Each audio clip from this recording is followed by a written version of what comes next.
Assalamualaikum guys, welcome back to my channel. Aku nak ucapkan terima kasih kepada semua yang telah memberikan aku sokongan yang terbaik gila lah. Sampai aku dah sampai 600 lebih subscribers. You guys are the best, I tell you. Korang gempak gila, okay? Aku just nak cakap terima kasih banyak-banyak atas sokongan korang sebab menyokong channel aku dan juga content creator yang lain. Aku respect korang lah, you guys are the best. Okay, so topik hari ni yang aku nak share dengan korang adalah mengenai seorang wanita yang telah membunuh seorang rakan asrama je guys. Okay, bukan sekadar bunuh tau, tapi kejam gila. And dia ni aku rasa dia ada pengaruh syaitan jugalah. Aku tak tahu lah diorang ni kan. Ada pengaruh syaitan-syaitan ni pula. So aku tak tahulah apa pasal kan, sampai nak mental macam ni kan. So okay guys, tanpa membuang masa, macam biasa, nama aku Nas and I am your true crime storyteller. Let's go.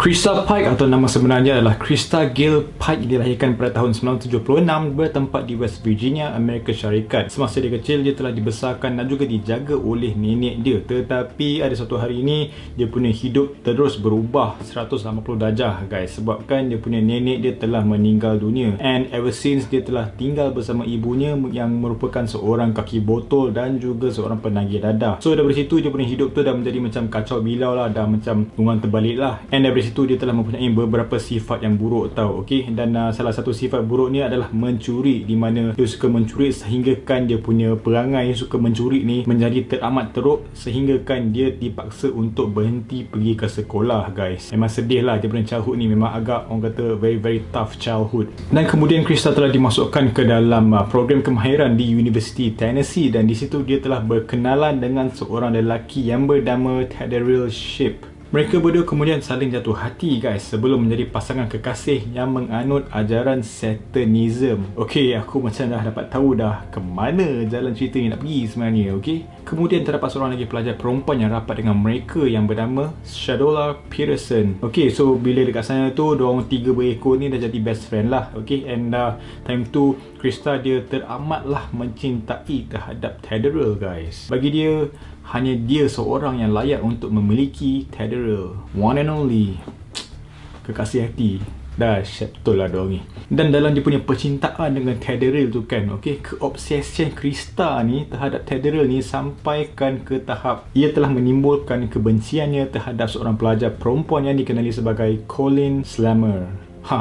Siapa pula Colleen Slammer ni kan? So okay, kenapa Krista benci dekat Colleen ni is because Krista dia beranggapan bahawa Colleen ni dia nak sailang Tederill daripada dia guys. Member geram, panas member. Cuma kan Colleen ni dia telah beberapa kali telah membuat penafian mengenai itu, and dia juga telah beritahu kepada Krista yang dia tidak menyukai Tederill seperti yang Krista fikirkan guys. Colleen macam come on babe, it's not my taste, you know. Dia tak seteruk sampai macam tu yang macam Krista ni fikirkan tau. Krista ni dia overthink untuk semua benda tau. Okay, so walau bagaimanapun Krista ni dia tetap berasa bimbang ke atas kehilangan kekasih hati dia. Dia telah nekat untuk membunuh si Colleen ni guys. Aku tak faham doh sampai tahap macam ni weh. Dia punya rasa geram dengan bimbang untuk seorang lelaki sanggup untuk membunuh guys. Pada malam 12 Januari 1995, Krista, Tederill dan juga Shadola telah mengajak Colleen untuk keluar daripada asrama untuk melepaklah, pergi melepak, minum-minum, makan-makan ke apa kan. Biasalah lepak asrama pisang kot, okay. So time ni diorang decide untuk keluar melepak bersama.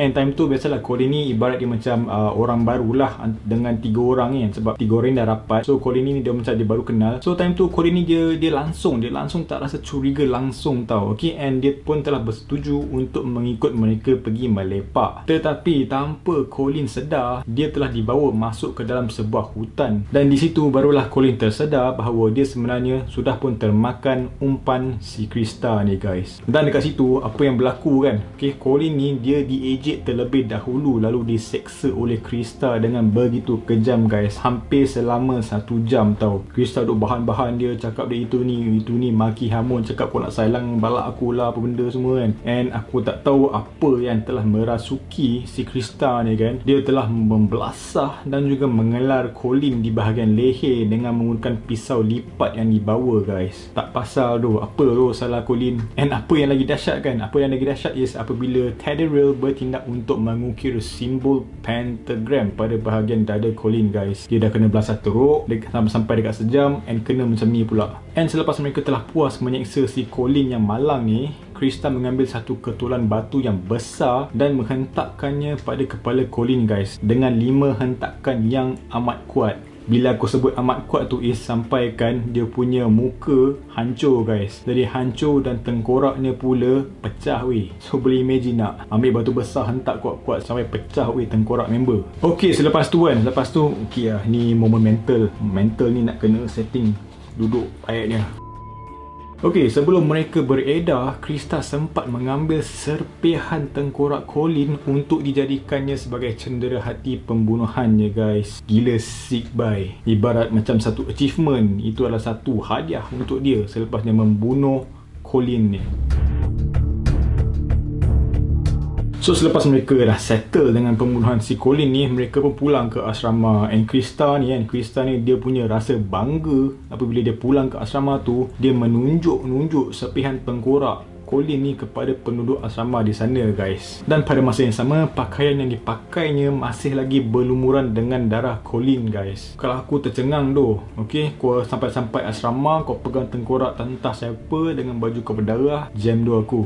Okay, so because of that, dengan sekaligus telah membawa kepada penangkapan Krista, Tadderell dan juga Shadowla dalam tempoh masa 36 jam selepas insiden pembunuhan Colin itu berlaku. Ambil masa dekat, sehari setengah jugalah untuk kenal pasti kes pembunuhan ini. Cuma apa yang pasti kan guys mengenai Krista ni, tiada sebarang penyesalan guys dalam diri Krista. Dia rasa happy, sengih, macam tak ada apa-apa pun. Dia buat benda ni macam for fun tau. Sampaikan sewaktu perbicaraan kesnya, dia siap tersenyum tersengih sambil ketawa di depan juri guys. Kemudian pada bulan Mac 1996, Krista yang didapati bersalah telah dijatuhkan hukuman mati dengan cara renjatan elektrik. Dan untuk Tadderell pula, dia dipenjarakan untuk seumur hidup dengan pembebasan bersyarat selepas 25 tahun penjara guys. Ambil, there goes your life weh, 25 tahun dalam jail, settle bro. Dan untuk Shadowla pula, dia diberikan keringanan hukuman penjara selama 6 tahun kerana dia telah memberikan maklumat terperinci kepada pihak polis berhubung dengan kes pembunuhan Colin itu guys. So sepanjang tempoh Krista meringkuk di penjara, dia pernah menimbulkan masalah besar sebanyak 2 kali tau dekat sana. Member ni macam tak puas hati tau. Dia nak je buat hal tak habis-habis.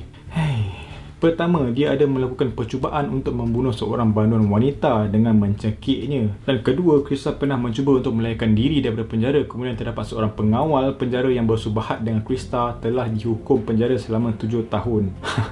Aduh, bebal doh pengawal ni. Aku tak tahulah apa salah, aku nak tolong si Krista ni. So sehingga pada hari ini, Krista masih lagi hidup di penjara. Tidak jelas lagi tentang tarikh sebenar pelaksanaan hukuman matinya. Dan kini Krista juga adalah satu-satunya wanita di Tennessee yang menunggu untuk dihukum mati. Gila lah kes ni, sebab aku just tak boleh terima dia punya rasa bimbang ataupun dia punya rasa geram dan iri hati terhadap dia punya boyfriend itu disailang oleh seorang kawan weh. Sampai tahap macam tu bye. Benda-benda macam ni dia sentiasa ada solution yang lain tau. Dia tak perlu sampai nak kena macam ni tau. Okay, and aku just harap lah kita ni semua dijauhkan lah daripada sifat-sifat ataupun perangai yang macam ni tau. Bagi aku, it is very very dangerous lah. Okay, very dangerous, very risky, memang very toxic, memang tak elok tau. And benda macam ni memang tidak boleh diterima di kalangan masyarakat especially. Kita pun tahu apa yang betul, apa yang salah kan. Kita just tak tahu terdapat bermacam-macam jenis orang dekat dunia ni guys.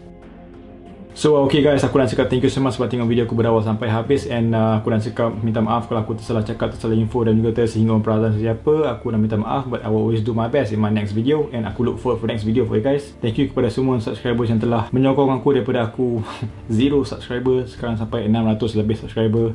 Thank you guys. Aku takkan sampai ke tahap ini tanpa sokongan korang. Okay, keep on supporting my channel, keep on supporting local content creators yang lain, kawan-kawan aku yang ada YouTube channel dorang. Please go ahead and subscribe to their channel. And yeah, as always guys, never stop creating. I will see you next video. Always do what you love. Jangan fikir apa orang cakap. Stay safe, stay healthy, take care. Assalamualaikum guys. Bye bye.